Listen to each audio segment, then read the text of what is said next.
Nyo kejadian di Libanon. Anda.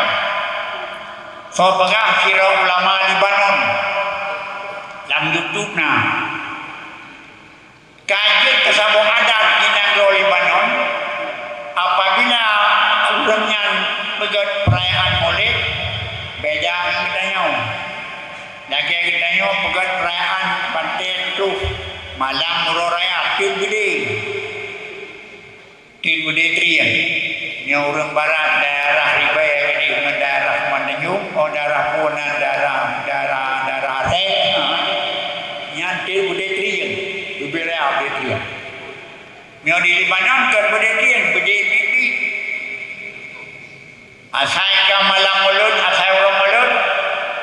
Ubud subri karena senjata api nyobago bebas.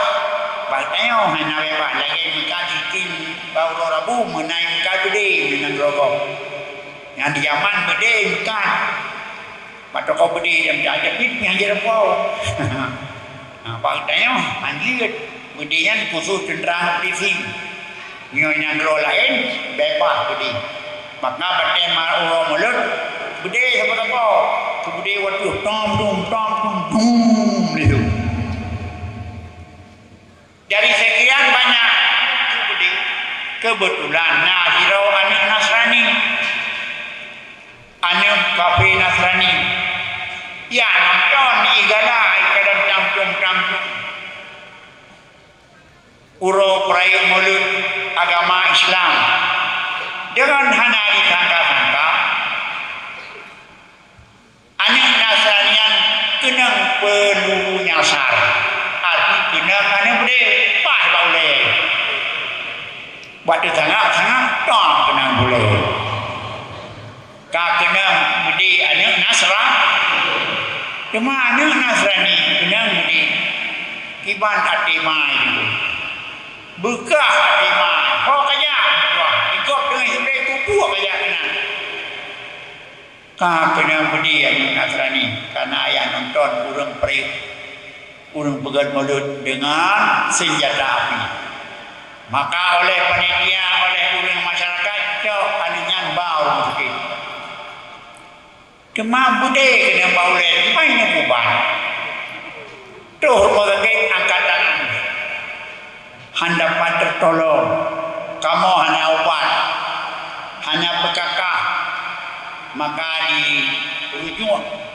Anak yang sakitnya baru sakit yang paling raya rumah sakit Amerika doktor Amerika lengkap dengan barang-barang dengan alat-alat medis pada kalian anak berlumur darah oleh kerhum angkat tangan masih kamu begitu pada kasih ma'idun Muhammad pegah dalam Nabi hai Muhammad gara-gara awaknya peraya Maulid rawannya.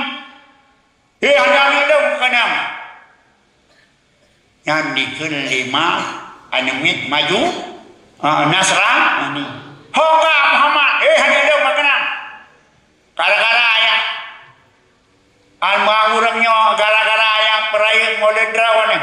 Ada hidup kata horon bubat. Nabi Rasulullah sallallahu alaihi wasallam hana tinggal diam.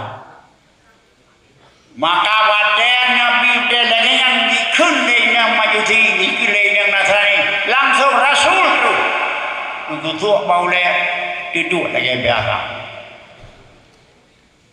Maka badan lagi yang doktor kun. Oka manamnya tiada dan mana bilang kamu hasil. Badan jamama kalau nanti dengan duduk. Dikem.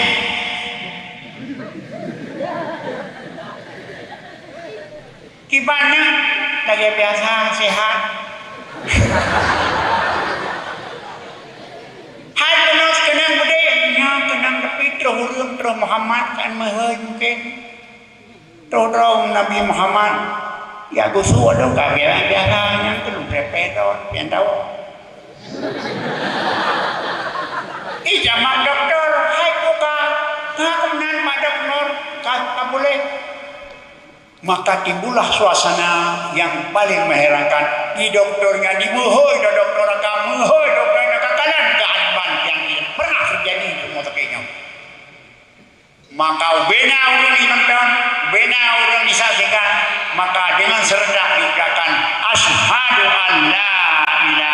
illallah, asyhadu anna Muhammadar Rasul. Dengan berkah Rasulullah, maka dengan mukjizat Rasulullah, Islam dinawri karena kalangan kepada Allah. Maka oleh demikian ananda sekalian, baik itu susah katanya, bahkan nyona yang sakit, malamnya berkata, ya Allah ya Tuhanku, dengan berkah malam mulut begaduh sakit lung ya Allah. Alah, nyan dua kejadian, sabuk kejadian di Mesir dan sabuk kejadian